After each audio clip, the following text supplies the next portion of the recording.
অল্পখানি পোস্ত হলেও পাতে পড়লে মন্দ লাগে না, খুবই ভালো লাগে। আজ করে নিচ্ছি পেঁয়াজ পোস্ত। পেঁয়াজ পোস্ত রেসিপিটা আমি কি করে নেব সেটাই আপনাদের কাছে তুলে ধরব। নমস্কার বন্ধুরা, মায়ের মামুনির রান্নাঘরে সবাইকে স্বাগত। আজকে করে নেব পেঁয়াজ পোস্ত। পোস্তর দাম প্রচুর পরিমাণে বেড়ে গেছে, 2000 কোথাও 2200, কিন্তু বাঙালিদের কাছে কি অল্প করে পোস্তটা হলেও তাদের মন ভরে যায়। তবে আগের তুলনায় পোস্তটা একটু কমই দেবো, কেননা দিতে হাতটাও টান ধরে আর কি। যাই হোক, শুরু করে নিই।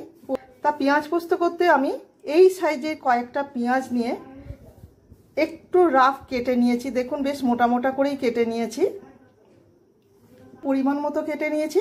আপনারা আপনাদের পছন্দ মতো কেটে নেবেন। এরপর নিয়ে নেব পোস্ত।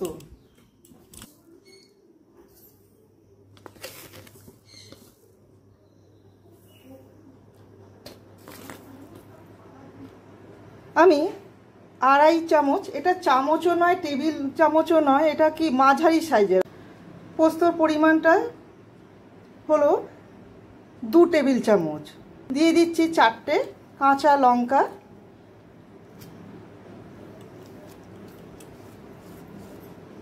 দিয়ে একটা পেস্ট রেডি করে নেব।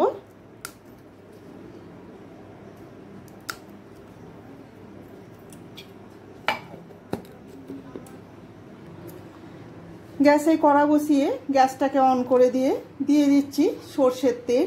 পোস্ত মানেই সর্ষের তেল, 1 টেবিল চামচ সর্ষের তেল দিয়ে দিলাম। এরপর দিয়ে দিচ্ছি কেটে রাখা পেঁয়াজ। পেঁয়াজটা চাপা দিয়ে লো ফ্লেমে সেদ্ধ করে নেব। সেদ্ধ করতে করতে ততক্ষণে আমি পেস্টটাও রেডি করে নেব। যেহেতু পেঁয়াজ পোস্ত বেশি সময় লাগে না, খুব অল্প সময়তেই হয়ে যায়। দেখুন, সুন্দর হালকা ব্রাউন কালার হয়ে গেছে। এই সময় দিয়ে দিচ্ছি মিহি পেস্ট করে নেওয়া পোস্ত।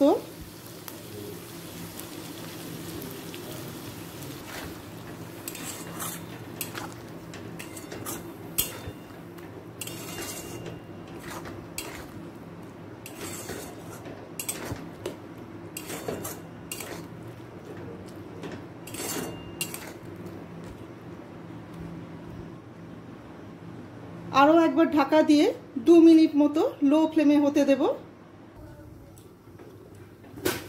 দেখুন, হয়ে গেছে। এরপর আমি এর মধ্যে দিয়ে দেব সামান্য চিনি, আর অবশ্যই সর্ষের তেল দিতে ভুলবো না। পেঁয়াজ পোস্ত একটু মিষ্টি মিষ্টি খেতে বেশ ভালোই লাগে। আমি 1/2 চামচ চিনি দিয়ে দিলাম।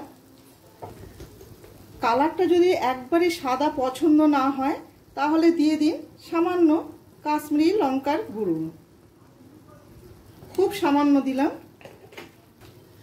আর দিচ্ছি সর্ষের তেল।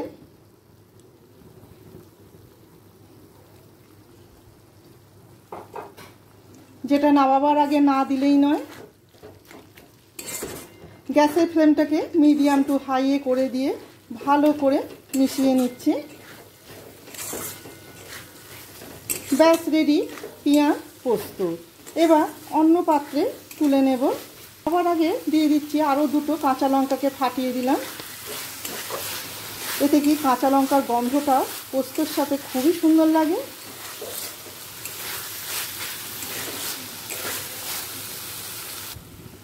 এবার গ্যাসের ফ্লেমটাকে বন্ধ করে দিয়ে অন্য পাত্রে তুলে নেব। পেঁয়াজ পোস্তের এই রেসিপিটা আপনাদের কেমন লাগলো অবশ্যই কমেন্ট করে জানাবেন। ভালো লেগে থাকলে একটা লাইক, শেয়ার আর সাবস্ক্রাইব করে রাখার অনুরোধ রইল। আমার চ্যানেলটিকে যারা সাবস্ক্রাইব করেছেন তাদের অসংখ্য ধন্যবাদ। আবার নতুন কোনো রেসিপি নিয়ে আপনাদের কাছে ফিরে আসব। সবাই ভালো থাকবেন, ধন্যবাদ।